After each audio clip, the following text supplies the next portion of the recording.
Blacks in Technology. Blacks in technology. Blacks in technology. Blacks in technology. Blacks in technology. Blacks in technology. Welcome, everybody, to the 43rd episode of the Blacks in Technology audio podcast. I am your host, Greg Greenlee, along with co-host Ayori Selassie. And we just want to welcome you to the show tonight. We're going to get into a little housekeeping. But first, I want to give out the URLs for our sites. You want to check out Blacks in Technology. We're at www.blacksintechnology.net. We're also at bitdigest.net. That's Blacks in Technology online technology blog. I said technology like 4 times in that one thing. Also, you can check us out on Twitter. That's at Black in Technology. That's BLKINTECHNOLOGY. Also, check us out on Facebook. You can like us on there. It's facebook.com/blacksinTechnology. And, of course, we have a LinkedIn group under the same moniker, Blacks in Technology. Get into some stats. We always give these out during the podcast. We want to talk about, the continued growth of Blacks in Technology.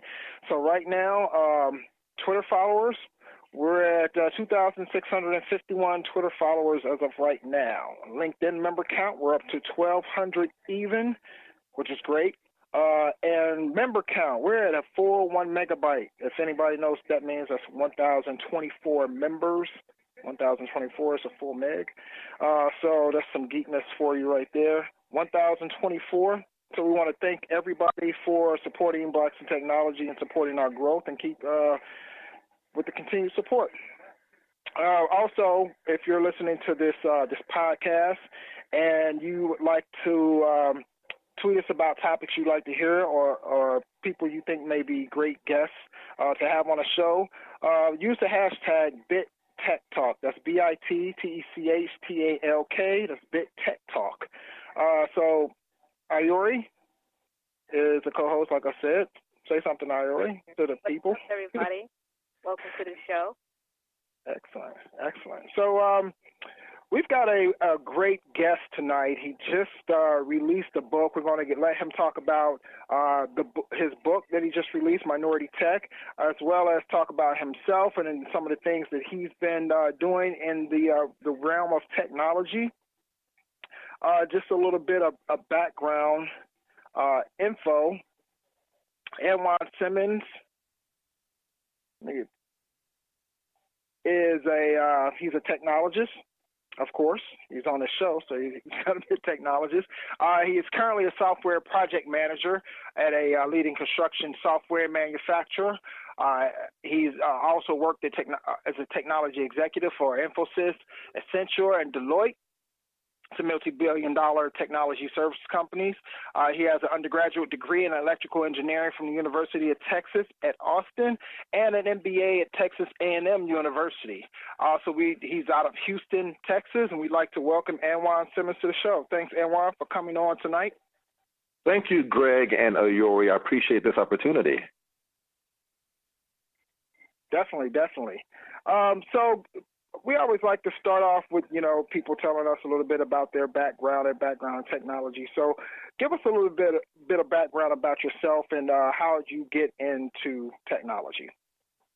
Absolutely. My background is, as you said, I am an engineer by training, and I decided to not go into engineering per se as a trade, but I went to consulting, and I worked at Anderson Consulting, which later became Accenture. And I spent a little over a decade there, and that experience was awesome. I highly recommend the consulting lifestyle if you don't mind the travel, and it's nice when you're young. And so I started out when I was about 22, and it's the opportunity to work for a variety of clients. I've stepped into the offices of clients from San Francisco to New York, from Dallas to Calgary, Canada. I've flown all over the world implementing technology. And so that's how I cut my teeth doing that. And I've worked for a variety of consulting companies. You mentioned Deloitte, Infosys, and I'm happily exited from the consulting game. And my current job It's with a great company in the construction industry. Not a lot of people know this, but there's a lot of software in construction, right? Construction is one of the oldest disciplines. You think about the Great Pyramids in Cairo. We've been building things for a long time, but we're really kind of new to the game in terms of software, but there's a lot of cool tools that are used for construction, and I happen to be working for one of the leading construction software companies. And as far as getting into technology, for me, it happened in high school. There was one of the teachers, a Mr. Reed, saw that there was a need to get more people of color into engineering, into math, into the hard sciences. And so he started a group that I was a part of. And that was a big reason that I thought, I'm going to go to the University of Texas at Austin and be an electrical engineering major, which was like one of the hardest degrees that you can get at UT. And but the confidence I got was due to the investment that he made in me as a little, 15-year-old kid. And one thing I'm passionate about is paying that forward, is looking for those young people who seem to have an interest in math or science, who seem to have a gift for those hard sciences, who don't shy away that much from the challenges of studying those things. And I try to put a little bit in them because someone put a little bit in me that you can do this, that this is a viable career. It's a very lucrative career, actually, and we need more people who look like me and you to be in it. So mentorship was a big part of my start in technology. Oh, wow, that sounds awesome. And I just want to say thank you so much for mentioning that about the kids and about mentoring, because a lot of folks, when they're, let's say, first going into college or talking about going into college, their counselors, I've heard some folks have had their counselors discourage them from going into science and technology engineering careers and mathematics by saying things like, well, math is hard, or computer science is really difficult. And it's not true. I mean, absolutely. Everything is a challenge, but, we're always up for that challenge, and it's so important to encourage people at that age. So what I'm hearing from you is someone encouraged you, and now you're putting that same energy back out into the universe, and that's wonderful. You're absolutely right in that a lot of people see a black kid who may show an interest in computers or programming or chemistry or engineering or mechanical, right? And they come to that counselor, and you're right. Far too many of them say, I mean, it's the old story of Malcolm X, right? I went through my black militant stage in high school as well, and I read all these Malcolm X, but he talked about how his teacher said, well, maybe you can be a carpenter. You can do something with physical labor, right? And that was in the 60s, maybe the 50s, but that's still happening even today. A lot of kids are being turned away from technology, and it's really sad. And now that I am a father, I have 3 kids, 2 boys, 1 girl, and I am especially sensitive to little black girls getting the opportunity, if they have an interest, to say, you can do this. That's why I love Black Girls Code, Kimberly Bryant's company, where she encourages black girls to get into programming and really, paying that forward and investing in them. And I'm very passionate about making sure that kids of all colors, but especially people of color, kids of color, and girls of color know that they can do that. I was reading an article about diversity, and girls often approach a job description very different from men. For example, at Google, they would have a bullet point list of the requirements for a job, and let's say that there are 10 bullets. A girl will say, okay, I'm good at 1, I'm good at 2, I'm great at 3, oh, but I can't do 4. I can't, I'm not qualified, right? But a man will say, oh, I'm not good at 1, I'm not good at 2, but you know what? I can do okay at 3, and I'll fake my way through it, I mean, girls and men and women look at qualifications differently, and I think that with a little extra effort, we can say, no, you don't have to be perfect at all 10 bullet points. You have skills. You can bring a lot to the table. We need you in this industry, and but that's part of the challenge. That's why I'm passionate, especially seeing more people who looked like you, Oyore, who looked like Angela Benton, who founded a New Me Accelerator and looked like all these different women, black women in tech. And I love seeing that because I hope that the world that my daughter grows up in is more open to people who look like her with her brown skin, her curly hair, being in technology if she so chooses. Oh, man, Greg, where did you find this guy? You know what? Anjuan he was actually on one of my first podcasts, one of the first episodes of the podcast, and you know, been in contact here and there ever since. And you know, Anjuan's name is, to me, is kind of, you know, very well known just around the Black technology community. So yeah, that's where me and Anjuan a few years ago, I think, when I started doing the podcast. That's right. We met at South by Southwest at least once, I think maybe twice. Yeah, yep. That was at a I can't remember the launch party for GoKit. Yeah, GoKit, exactly. That's right. There. Absolutely. Had a couple of flicks, a couple of pictures. That's right. And that's right. Yeah. So. Yeah. You just touched on so many hot topics, just one after the other, and you know, it just.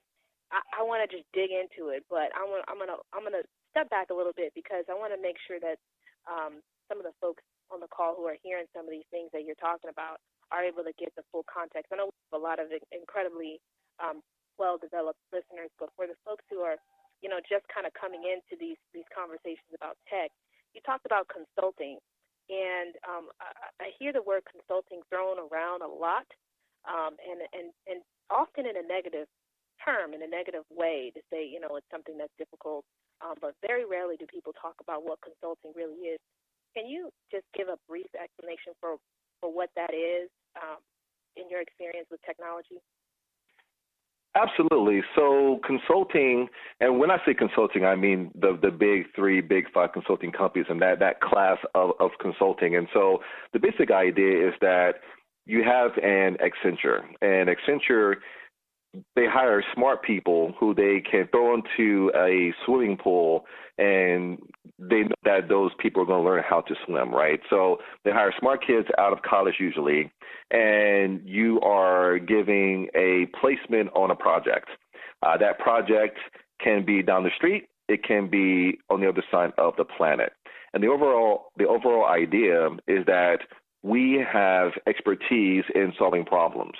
And so let's say you have a telecom company and they want a system to improve the deployment of text to, let's say, install high-speed internet. And so they want to implement a software system to do that.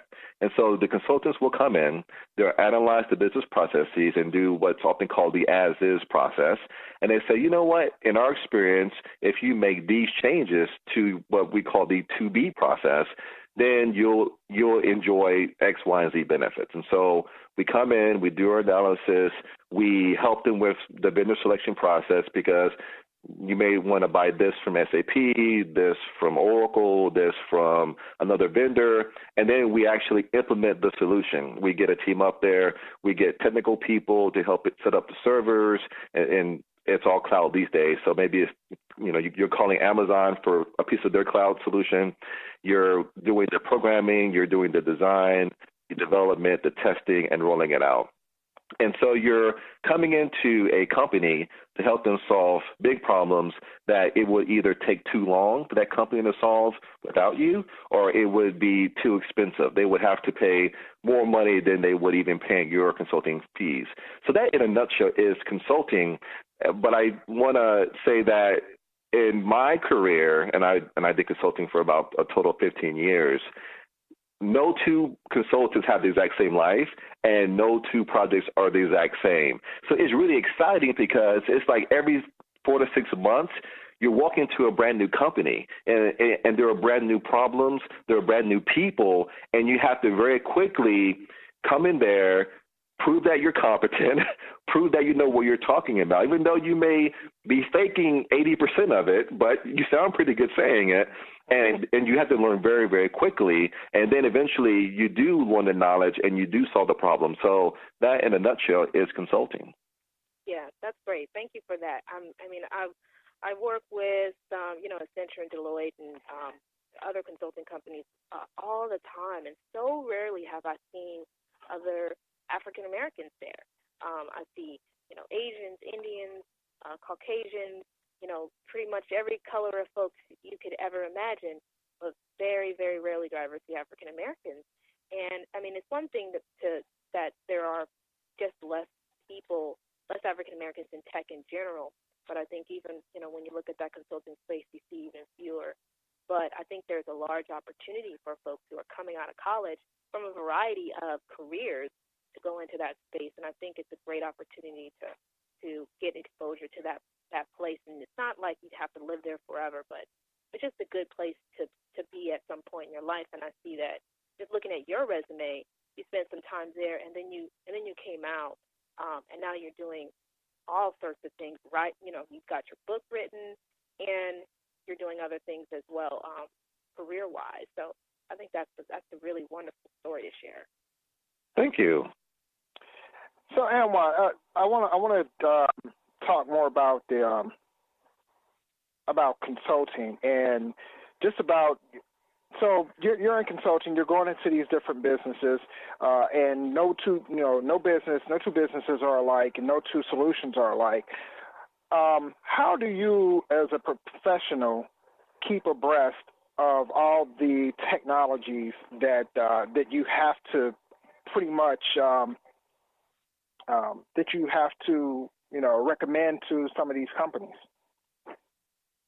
There are, I would say, three major ways that I kept abreast of the technologies. One is one of the benefits of working for a large consulting company like Accenture or Deloitte is that these are multi-billion-dollar companies with often 200,000 employees or more around the entire world. So huge companies, which means that they have huge budgets.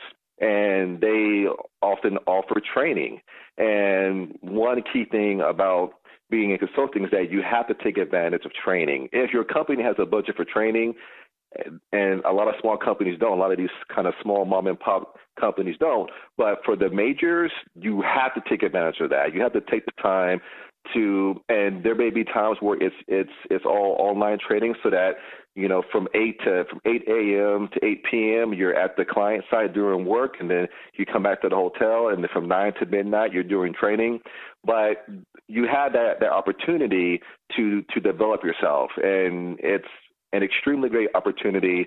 A lot of people leave consulting and they go to a smaller company, and they're asking, well, where's my training budget? And they're like, what? You better read a book, better go to the library, right? So training is key. The other thing is really just on-the-job training. One thing that consulting companies do, like I was saying before, is that you hire smart people who have the ability to learn quickly.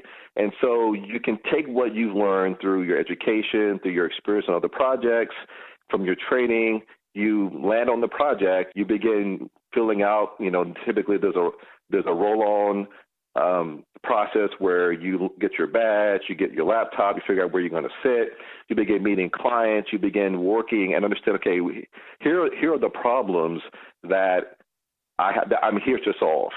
And what you do is you build a framework in your mind, a mental model of how you approach a problem. And it can't be exact because, again, every client is different and every problem is different. But you see general concepts at almost every project that you know that you have to tackle. And so you quickly learn what's important, what you need to discard, what needs to be drilled down on, what needs to be ignored.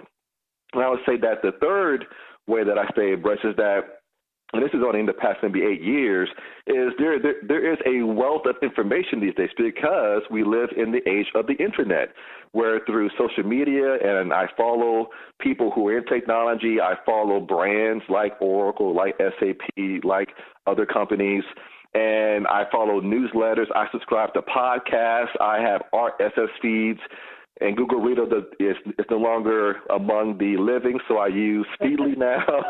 And so I'm able to consume a lot of content that helps me to augment what I've learned through training, what I've learned through on-the-job training or experience, and then I augment that with all these different feeds. And so those are the basic ways that I stay abreast, that I make sure that I'm fresh on what's going on. That's excellent. That's excellent advice. I'm sorry. Go ahead, Yuri. Yeah, there's so much information out there for folks to be able to consume if they just sort of know how to go out there and find it. And so much of it it's free. When we talk about barriers to entry in technology careers, certainly there are some barriers to entry, but there are a lot of things that folks can do sort of on their own to just really be on the cutting edge of technology. And I think you gave some really good examples and tips for folks to action out there. So thank you. Absolutely. I want to go back a couple of questions, and you were touching on how men and women may look at qualifications differently, and how going through the list, women might say, I'm qualified for 1, 2, and 3. Oh, I'm 4, then I'm kind of out of the runnings.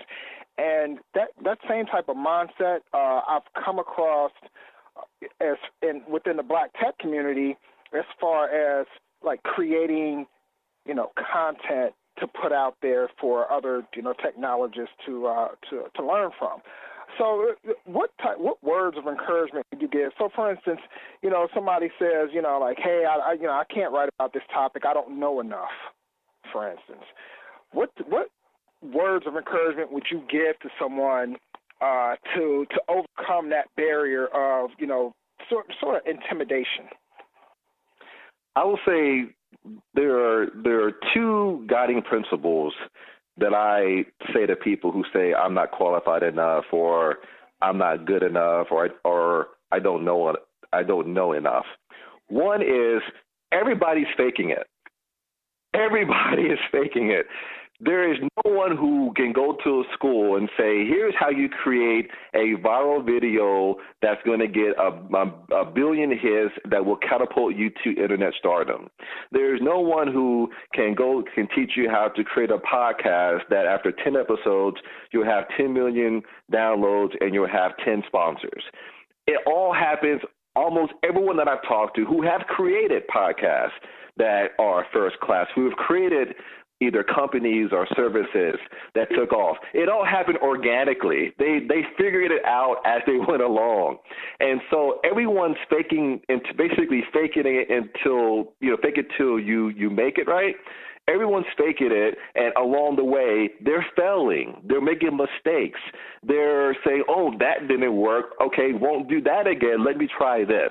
That's part of the process. You should not fear failure. You should embrace failure. You should run after failure, tackle it, drag it to the ground, kill it, and then move on to the next one, because that's the only way that you learn. You have to learn to deal with failure, and you have to be able to understand that everyone out there is trying to figure it out just like you.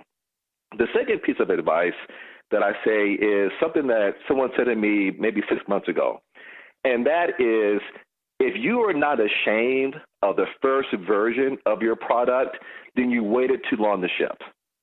Meaning that, yes, you get your product out there, you make the best product that you can, but if you wait and you iterate and add features and make it and try to make it perfect, then you will never ship, because perfect products aren't shipped because perfect products don't exist.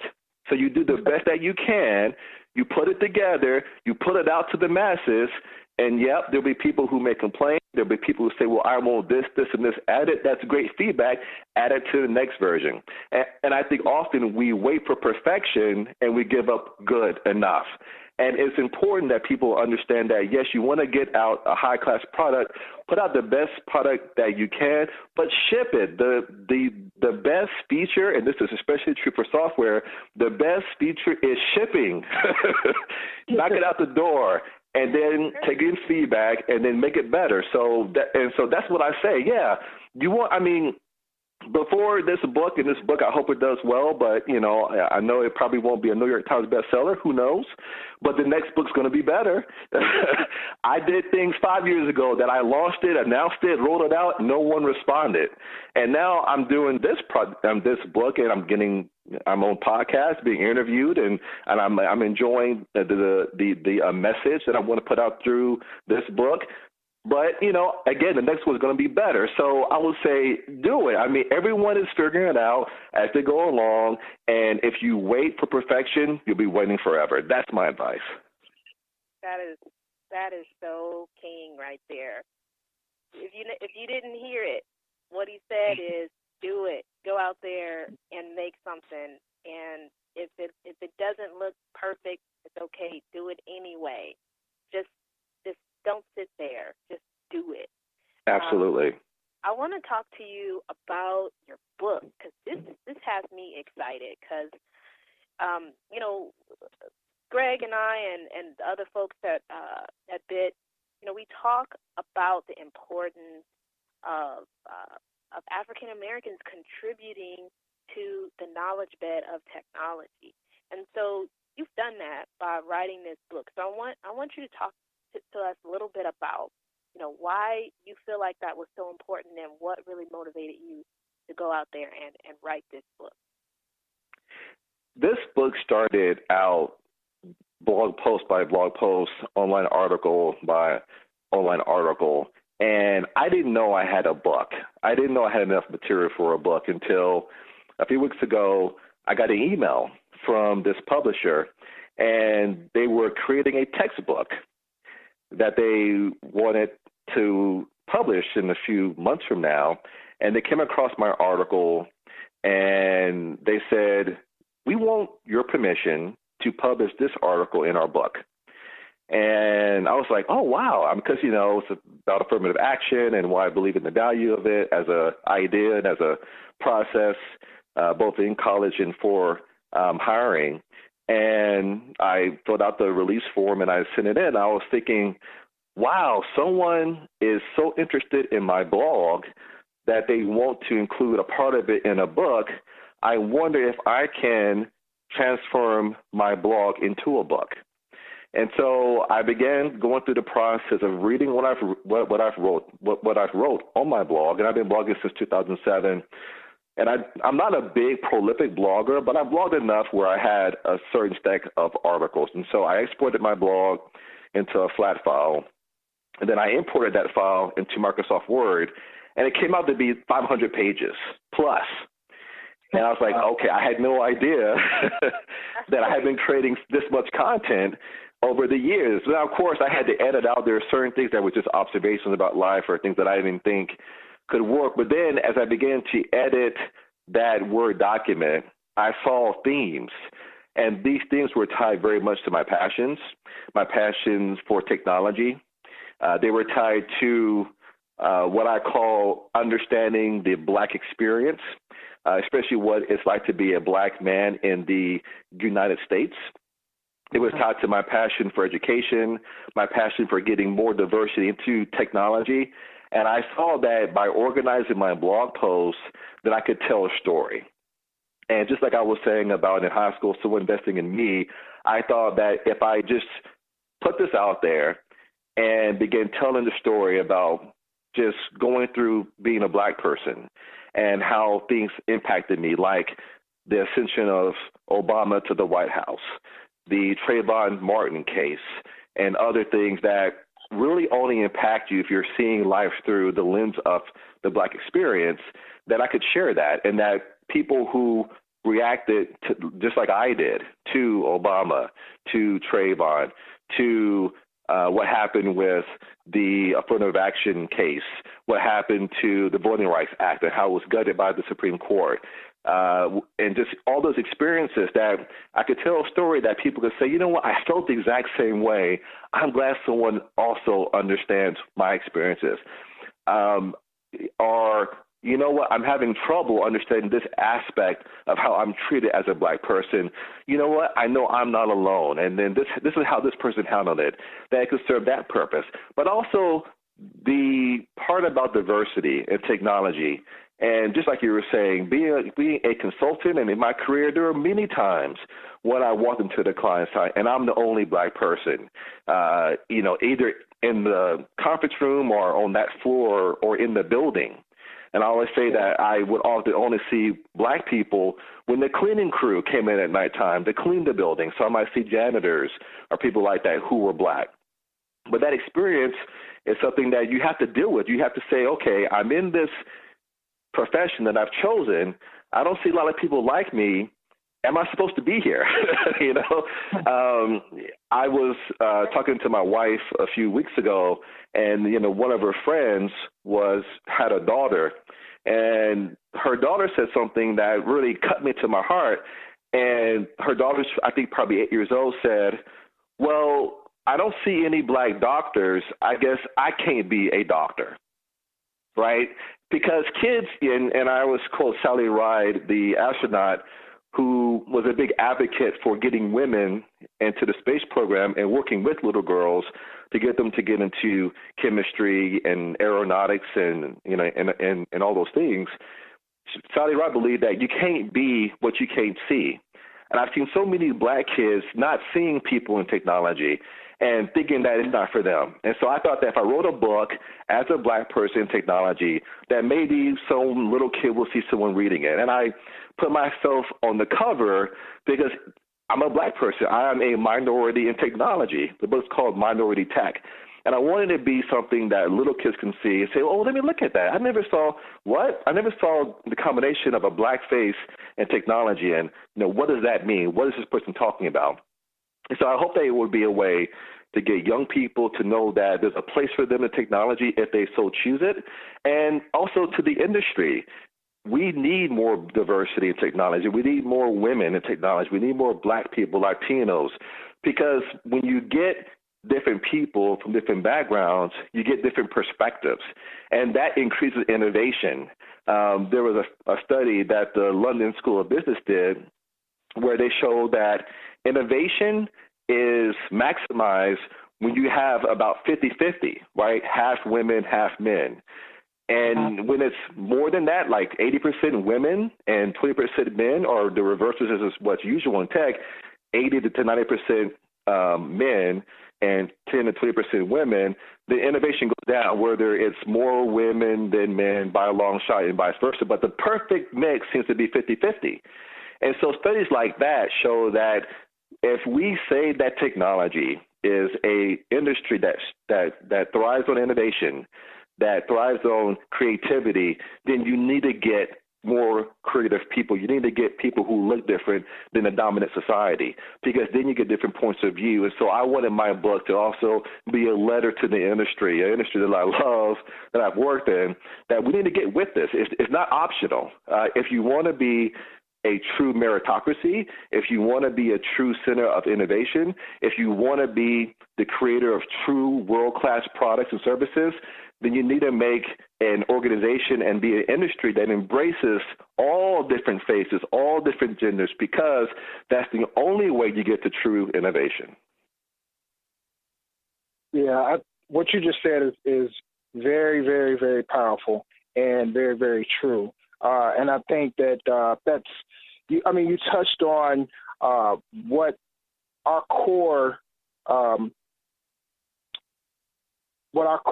message is here at BIT as we talk about, visibility, and we want to, increase that. And so that can change the perception of what people, outside of our race and within our race view as far as who are these people in technology, and can I be a part of the technology sector? So I think what you just said is extremely powerful. And I want to talk about, I know I've read parts of your book, and you talk a lot about barriers or obstacles that have been intentionally placed in the way of African Americans that prohibit us or slow down our path to success. You talk about, Jim Crow laws. You talk about, some of the other laws that were put in place to prohibit our success. What do you feel is the key to overcoming some of these obstacles, and some of these things still go on, not as overtly as they did before, but some of these things still go on. So what do you think what do you feel is the key to overcoming some of these obstacles, and what role can technology play in helping? I think that one of the key ways that we can remove obstacles, or maybe not remove them, but help us leap over them, is just education. We have to solve the pipeline problem. We have a lot of young kids who didn't get the message that I got, that this is a viable career. One big topic these days is the economy and how we've been in recession since about 2007, 2008. That's been dragging on, and unemployment is getting better, but it's still, high. It's still too high. Right? We want it to be around 6%. It's in the 7.3, 7.4s. Well, the unemployment rate for Black people is double that, right? It's like around 14, 15%. So we clearly hurt more when the country's hurt, and the only way to reduce that is to get Black people into careers that are more resilient when it comes to recession. So it's to our benefit to find those careers, and technology is a great one to get us into, so that when we're hit by these economic flashes of disruption, that we're not hit as bad. I mean, we're basically hit 2 times everybody else. So we need to educate ourselves onto the importance of seeking out these careers. And I've often read about, top careers, top paying careers, and you'll see doctor, you'll see lawyer. But the barriers to entry to be a doctor, I mean, that's 4 years of undergrad. There's medical skills. You got to do residency, and then you rack up, hundreds of thousands in debt that you hopefully pay off before you die, right? So there are these big barriers to being a doctor. To be a lawyer, you got to go to law school. But to be in technology, you can have an undergrad degree in computer science, and before you're 30, maybe even 25, making 6 figures, right? And so the barrier to entry is a lot lower, but you get that big bump. You get put into a position where you can begin getting economic power, right? So I think education is a key part of solving that problem, because I often tell people that excellence is one of the biggest solutions to racism. You can not like someone because of the color of their skin, but when you see the work that they produce and it's excellent, you tend to want to get some of that, because you think, okay, I may not like this person because that person is Black, but I can make money off what they do. So, we have to teach ourselves to go after the hard maths and the hard sciences, and then get into technology, or even if it's like technology, and we have to every day just put forth excellence, show the quality of our work, show the innovation that we can bring to the table. And we also, secondary to that, is we have to learn how to use power. We talked about a little bit about Trayvon Martin and how and most of us were just cut to our hearts when his killer was acquitted, basically walked off scot-free after killing this young kid in cold blood. We talk about affirmative action, how that's being torn apart, the Voting Rights Act. The reason that's happening is that we don't know how to use power. We used to, right? We celebrated 50 years since the March on Washington. We knew how to organize ourselves. We knew how to use power to speak to those who were denying us our rights and our dignity, but we lost that. We've seen other groups even co-opt that power and use it to advance their interests. We need to learn to use our power, because we have interests as well that are unique, and that we need to be able to use power and say, look, I need these, and if you don't give me what I'm looking for, what I need, then I'm going to take away this. But power only respects power. And if we don't relearn really how to use power, we will continue to see our rights taken away. We will slowly see the erosion of the civil rights that we fought for, of the economic power that we have a right to, because we have billions of dollars going through our communities every day. They come in, they flow right back out. We need to begin to understand how to use power. So I think those are the 2 big things: education and how to gain and use economic power and political power. That's what we need to do. Those are the best ways, the quickest ways, I think, to overcome obstacles. Man, that's so big. You just touched on so many things. We need to just give you your own show. Because you're talking about power, right? That's a huge thing. And yes, we African Americans do have a lot of power in America. We have a lot of influence with regard to the mainstream culture and media and entertainment.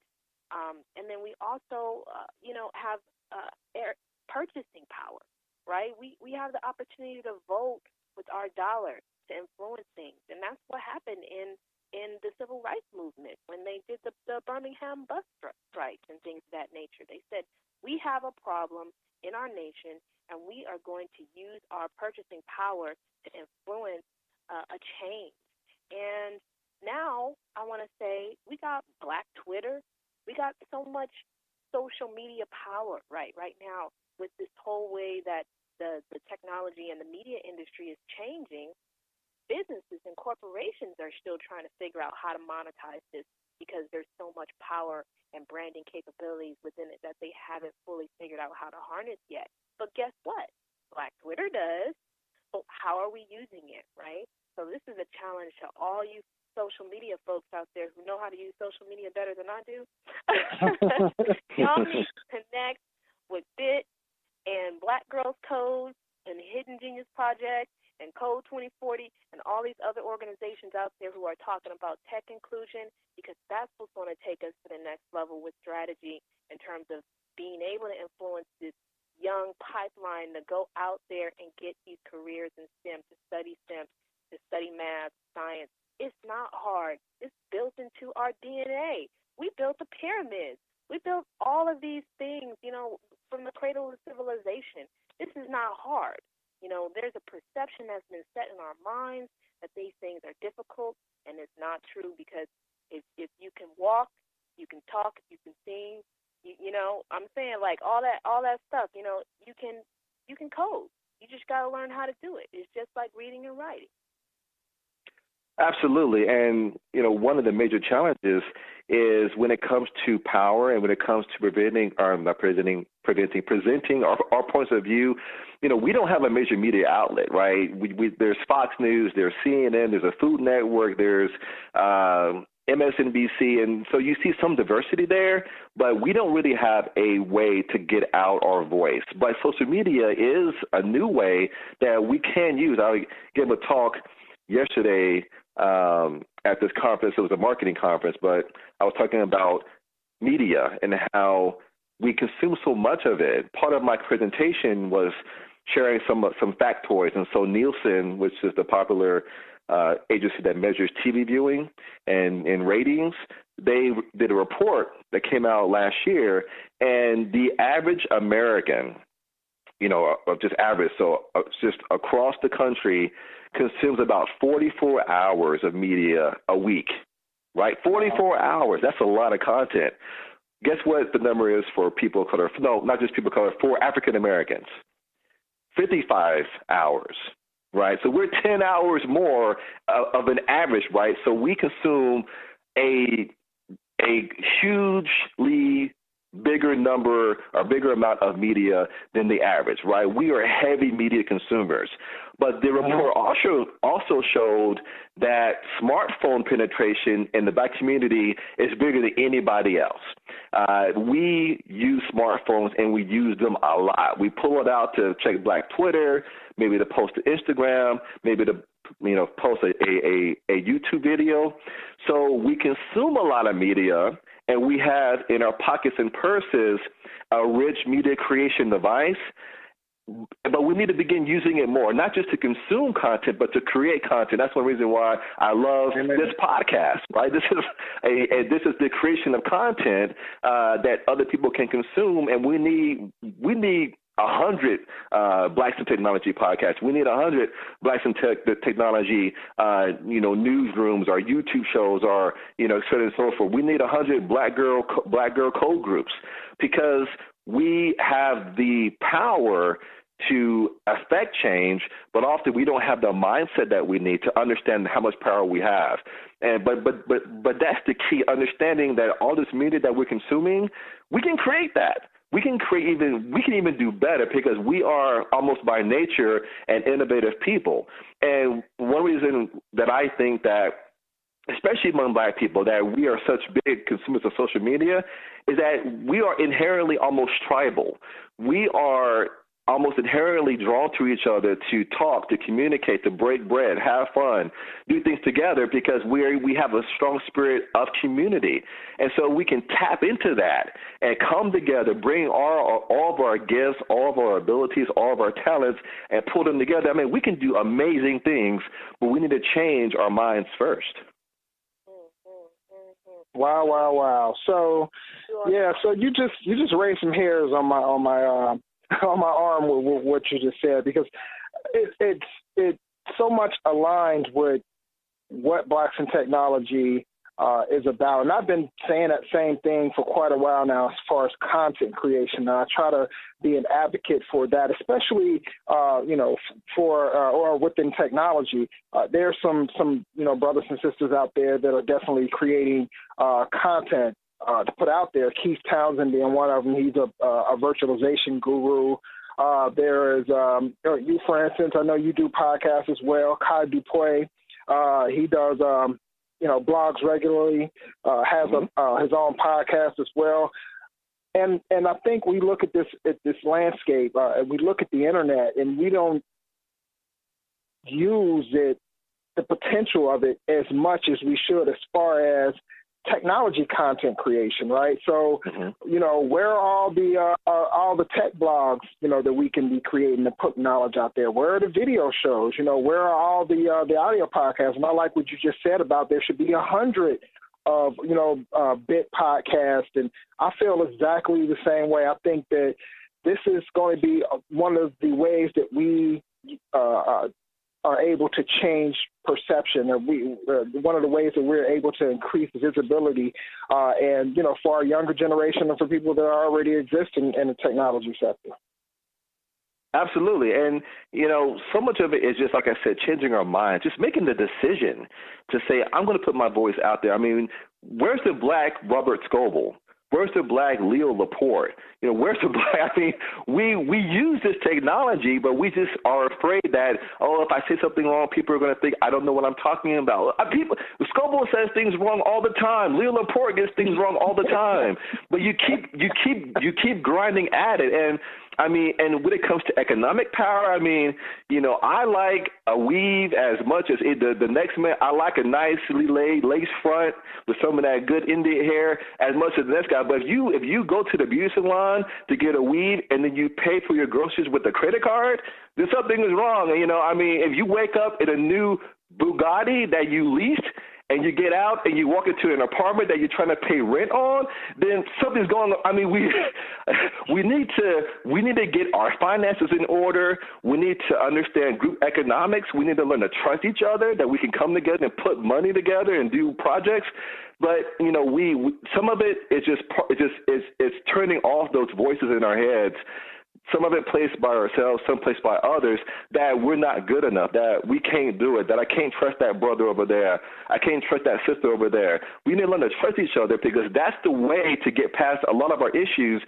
I think we often look for 40 acres and a mule, but we can solve our own problems if we put ourselves in the position to work together. And I want to add on that, because you touched on the topic of trust, and I know this is a recurring theme for the conversation. Every time I get a bunch of African Americans in a room together, we end up talking about trust at some point. Somebody's going to get angry. I want to leave. Right. But let me tell you, and I'm sure you can add something to this with your consulting background. But trust is so important, and it starts with respect, right? You gotta respect the folks who are coming to the table, whatever they bring. It doesn't mean that you agree with everything that they do. I don't like lace front wigs. But you know what? I have friends and people who I work with who do all those things, and I'm like, hey, come to the table, let's do it. I respect you. How about that? You know what I'm saying? And so all of the differences that we have in the African American community and the challenges that we're facing should not be a barrier to respect. And that will allow us to build that trust to start doing some of these things that you're talking about.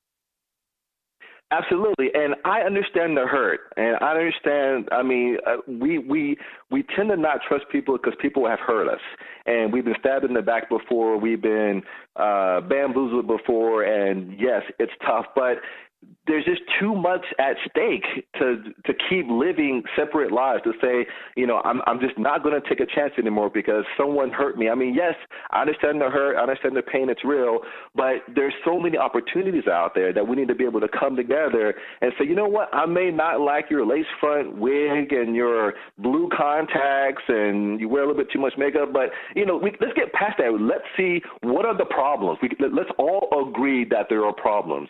There are way too many black men in prison. There are way too few black men in colleges. There are way too few black women in technology. All right, let's agree on the problems, get past our minor differences. Let's tackle the problems and stop hating the people, and let's work together to just pull ourselves out of this hole. And I think that we let so many modern things keep us from doing major things.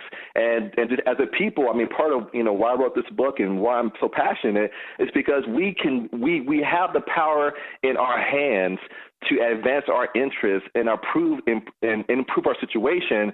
But we're too busy focusing on small things and making ourselves into small people, whereas we can get together and solve these big problems together. Yeah, so you're talking about mutual purpose so that we can solve some of these problems that we have, so that we can progress as a people, as a society. I love it. Absolutely. Excellent. So I want to talk about. Where can people get your book? Is it out yet, or is it out in circulation, or people can go and purchase it, or? Yes. So if you go to minoritytech.com, that's the book site. And, you know, again, I talked about how version 1, you got to go ahead and ship. So I'm still building it out, but it's functional. There's content there. But in the upper left-hand corner, you'll see a buy on Amazon link. You click that link, and you can get the Kindle edition, where that can be easily purchased. One thing people may say is that, well, I don't have a Kindle. But the beautiful thing about the Kindle edition, and one reason why I like Amazon as a publishing platform, is that they have Kindle readers for everything. You can get a Kindle reader for your iPhone, for your Android device, for your Windows phone, for your PC, for your Mac. Any device that you can compute on, you can install a Kindle reader on and read a Kindle book. So I'd be happy if everybody who hears this buys it. But, you know, if you decide not to, don't let it be because you don't have a Kindle. So yes, my book is available in Kindle format. I'm focusing on the ebook version because, one, I think that I'm a tech guy. I think that ebooks are the next big thing. Actually, not the next big thing. The current big thing in publishing. I am working on a paperback edition. I'm still editing and getting some of the formatting down that I'll make available the next few weeks. But the Kindle edition is available right now. You can purchase it within the next 30 seconds, even if you go to minoritytech.com. I have some social media sites as well. I have a Facebook page for the book, Minority Tech, Twitter account, same name. But minoritytech.com is the best place to get the latest information about my book. Excellent. And I hope you still have some time. I still got a couple of questions that I want to ask you about a couple of things that you wrote in the book. Sure. If you don't mind. Okay. Yeah. So reading through parts of your book, you tell a funny joke about an MBA student and a law student, right? And kind of leads you into your thoughts on practical application of what is learned and how that led you to choosing and being accepted into the Mays MBA program, right? And so you go on to state that the program had combined education and implementation. So my question to you is, how do we take that same concept and use it to help our culture, our community succeed in technology, that combined education and implementation? So I would say that it's important to get a great education in technology. Whenever I talk to companies, I'm currently working for a software company that makes construction software.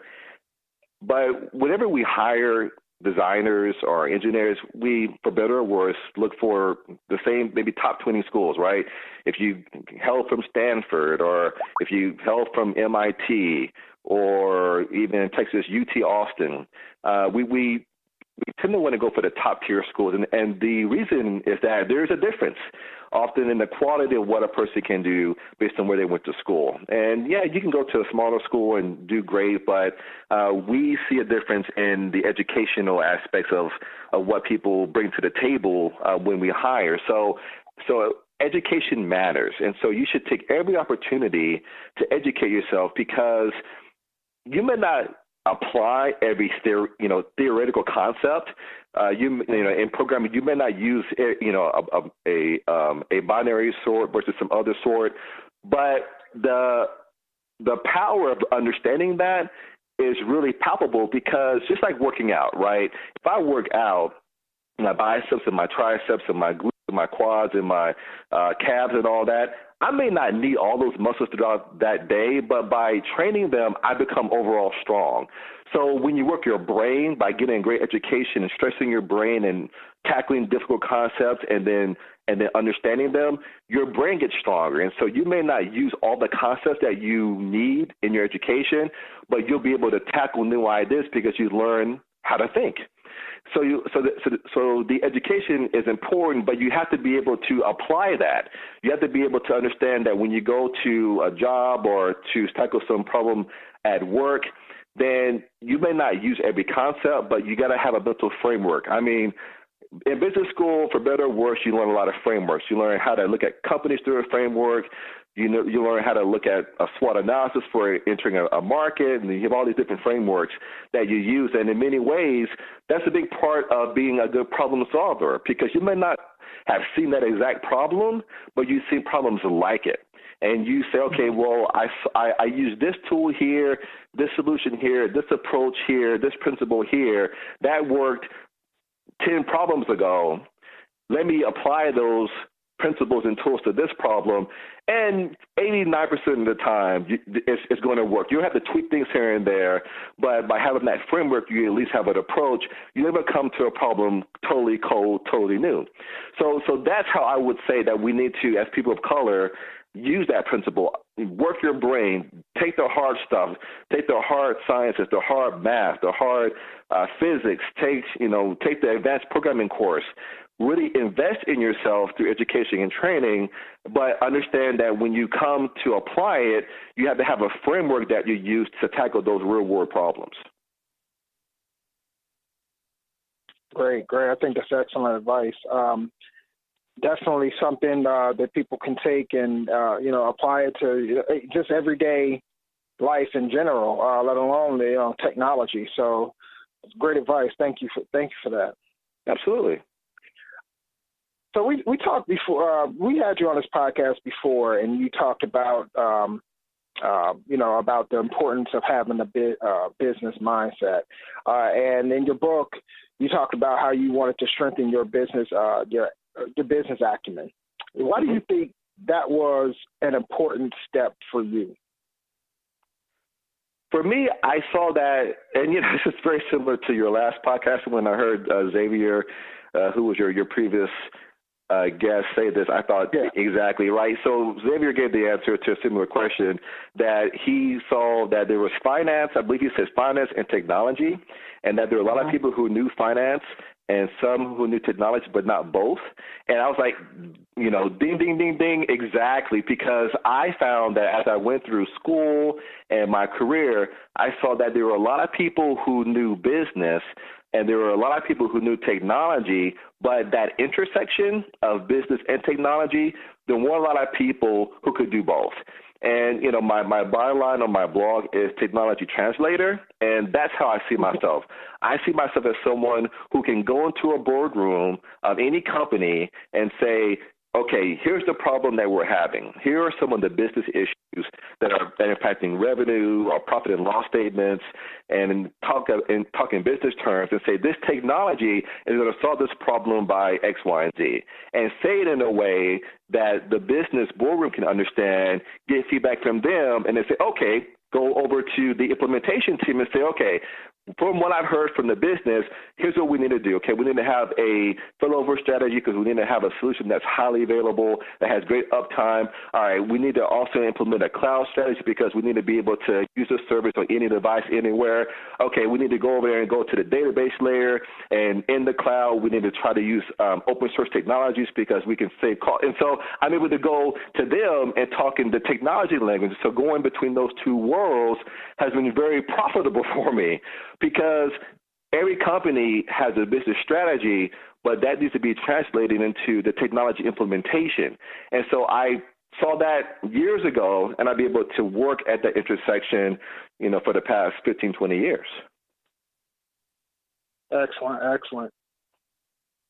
I want to talk about something that really is near and dear to me as far as when we talk about technology. I know we talk a lot about diversity in technology, and Blacks in Technology is the type of site where that when I put it together, my vision for it was, we definitely need more diversity in technology, but more so we need to be talking about technology, talking about innovation, talking about how to improve our knowledge through knowledge sharing and resource sharing. And I think it's very important for that type of knowledge to be coming from our own, right? I was reading a book not too long ago called The Road to Someplace Better by Lillian Lincoln Lambert, and she was talking about how back in the early 40s and 50s, how or 60s, I should say, how when Black kids were taught, they were taught by Black teachers, and how that had much more of an impact simply because these teachers had more of a vested interest in these kids, because these are the kids that they've seen every day. They talk to their parents, they pass their parents in a grocery store or whatever. So they had more of a vested interest in seeing that these kids were properly educated, right? And so Absolutely. I look at that and I see some of the similarities. And as far as like BIT is concerned, is that this information is not just out there and it's just coming from me. It's coming from other Black engineers and technology professionals, right? So how do we shift conversations from just talking about diversity to talking more about innovation and technology, knowledge sharing and resource sharing? That is so crucial. I think often, and you and I think are very linked to South by Southwest. And I've spoken at South by Southwest 3 times. The first time I talked about social media and the business risk to social media. So very much combining business and technology. The second time I talked about comic books and how comic books are a great metaphor, and that a lot of the discipline and a lot of the science of how you do a comic book panel and how they're like that card layout, that can be a model for UI design for mobile devices. So, again, first one was about social media and business strategy. Second one was about UI, UX design and comic books. The third time, and the last time I spoke, there was about how to make technology conferences like South by Southwest more diverse. And we had Adria Richards and Scott Hanselman and Corvita and LaToya Peterson. Right, exactly, right.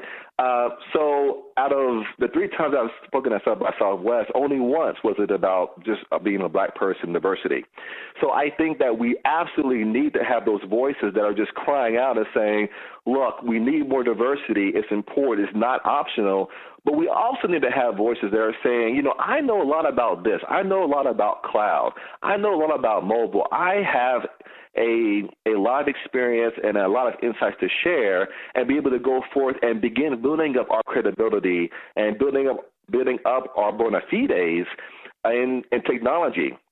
And doing what you're doing now and what other groups are doing, I mentioned the Black Girls Code and other groups, is so crucial because we need to be not just saying we need more diversity, but we need more of our expertise that we bring to the table, things that have business value.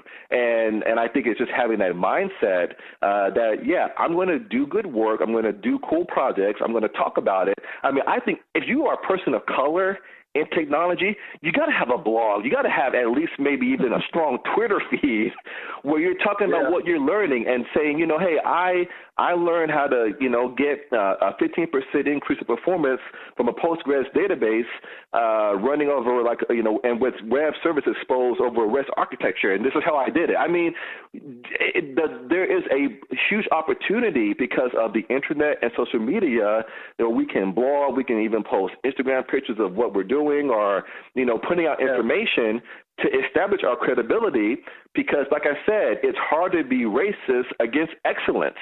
And not only can we bring the quality of what we do and what we bring to the table to the forefront, but absolutely when Black kids see, Mario Armstrong is one of my heroes because you see him on TV, he's talking about, you know, technology and educating people about, you know, whatever, and he's going on to, you know, do more things with his own, you know, company.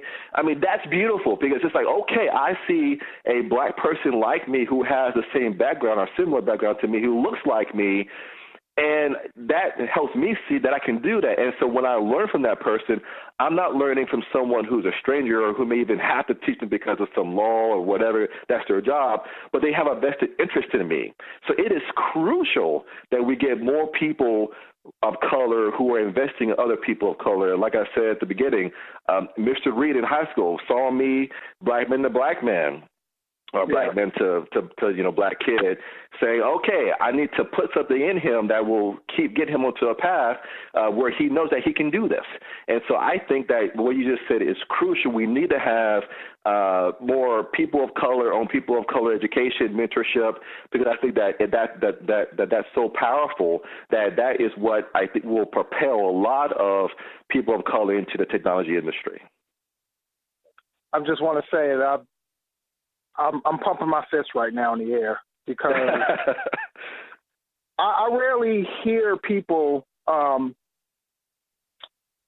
describe, you know, that or give that, you know, that type of answer. And it's just refreshing to hear because we hear tons about diversity and, you know, from my perspective, you know, I'm an engineer, so I love the zeros and ones of technology. And I think it's crucial, you know, putting content out there, talking about technology, talking about innovation, coming together as a community and putting ideas together and making more things happen. And like you said, you know, you can't be racist against excellence. And I think you just touched on that very eloquently. And like I said, I'm jumping for joy over here just hearing that from you. So thanks a lot. Absolutely. That's so much fun. So I have one last question, and I'm trying to ask this to all of our guests because the speakers we have on these podcasts are all experts. And so, Anjuan, you're an expert. So your opinion is really important to me, and fit is important to me, and our mission is important to me. So I want to ask you, and really just be straight up because I want our listeners to also hear what it's like when people give straight up feedback. What do you think about BIT and what we're doing, and what do you think we can do better? Okay. I am a fan of BIT, so I tend to shy away from the expert label because I think anyone who said that they're an expert, you should immediately be suspicious. I know a lot. I've done a lot. I've made a lot of mistakes, and I've learned from them. So if I'm an expert, it's because I've seen 100 ways to do it wrong, so I know how to do it right. And I'm also biased. I've been on this show before. I've met Greg in person. I love his passion. I love his love for ones and zeros, like he just said, because I'm the same way. So I think that what you've done very well is establishing the brand. You're 40-something episodes in. One big thing that I think a lot of people fail at when it comes to creating content is just lack of consistency. You see people do episode 1, episode 2, episode 3, episode 4, 5, 6, right? It just kind of falls off. But, your consistency and just being tenacious enough to say, you know what, I think that this is important. I'm passionate about bikes and technology, and I'm going to do it. And then year over year over year, keep doing it. That's key. And so I think what you're finding is that when you post a podcast, people perk up. And they say, oh, okay, there's a new, bit podcast. I need to make sure that I tune in because I know what they do. I know the quality of the people that they bring on and information that's useful to me. And so keep focusing. I mean, I strongly believe that we can have all the terminology and social media and how you get, brands and marketing, but content is king. And you have to focus on making sure that you're bringing great content. So I would say focus on that. I would say that Greg Oyori now, who I think is a more recent addition, I don't think that you were hosting when I appeared years ago, but I'm happy to see that you're part of this. Greg's a great ambassador for Bikes and Technology. I remember when we were at South by Southwest the last time, you had the T-shirts, and I think that personal touch is so important. I think that, as I mentioned before, we as a people are very community-minded, and we appreciate people who go to the conferences and shake the hands and, grab something maybe to drink after work or go, meet up for dinner and just showing interest. And so I think continue to do that, continue to be that personal ambassador that brings to the table a love for technology, a love for diversity in tech, and then making those kind of one-on-one links. Oyori, I haven't met you in person, but if you go to take conferences, I would say do the same thing. Be that person who, when someone sees you across the room, will say, I know that's that Black in Technology co-host. What's the name? Oh, Oyori. Hey, Oyori. Hey, girl, how's it going?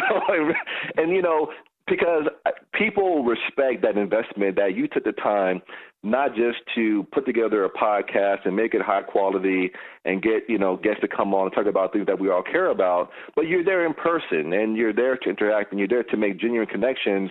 I think that the only thing that's second to content in this social media game is authenticity, because people want great content, but they want to know that you are authentically invested in the content and the mission and the principles and the people. That's what will drive people to bits. So I would really say continue what you're doing. Continue flying the flag of Blacks in Technology. Continue producing great content. Continue bringing passion to it, being authentic, making those in-person connections, and you will continue to be successful.